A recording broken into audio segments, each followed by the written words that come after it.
بوڑھے باپ کو کہا جا رہا جاؤ بیٹے کو ذبح کرو. کوئی 90 سال کے قریب آپ کی عمر تھی اس وقت.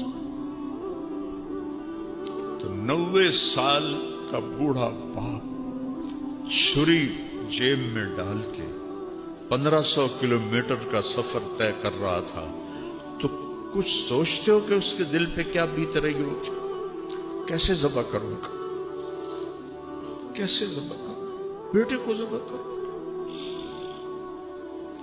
کن خیالات کے ساتھ یہ سفر طے ہوا ہوگا. اگلے نے فرمایا فلما بلغ ماہ السعی، دوڑنے بھاگنے والے بن گئے. 5-6 سال یا 7 سال. کب بچے کو تیار کرو میں اس کو سیر کراتا ہوں. ماں کو نہیں بتایا. جا کر مینا پہنچ گئے. وہ جگہ تو اب مٹ گئی، پہاڑوں میں تھی، میں نے دیکھی ہوئی ہے، لیکن اب وہ سارے پہاڑ انہوں نے صاف کر دیے ہیں حجاج کے لیے. جب وہاں پہنچ گئے جہاں کوئی دائیں بائیں دیکھنے والا کوئی نہیں تھا، تو ان سے کہتے ہیں یا بنیا، یا بنیا میں کیا درد اور اظہار محبت ہے. یا بنیا، یا اسماعیل نہیں کہا، یا ابنی نہیں کہا، یا بنیا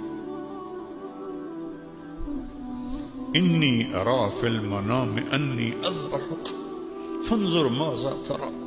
میں خواب میں دیکھتا ہوں میں تمہیں ذبح کر رہا. نبی کا خواب وہی ہوتی ہے. تو اب تو کیا کہتا ہے؟ تو کیا کہتا ہے کہ مطلب تھا اگر راضی ہے تو آرام سے کر دوں گا، اگر راضی نہیں تو پھر کسی اور طریقے سے کروں گا. کرنا ہے. آگے اس بچے کا جواب کیا آتا ہے؟ یا ابا تفعل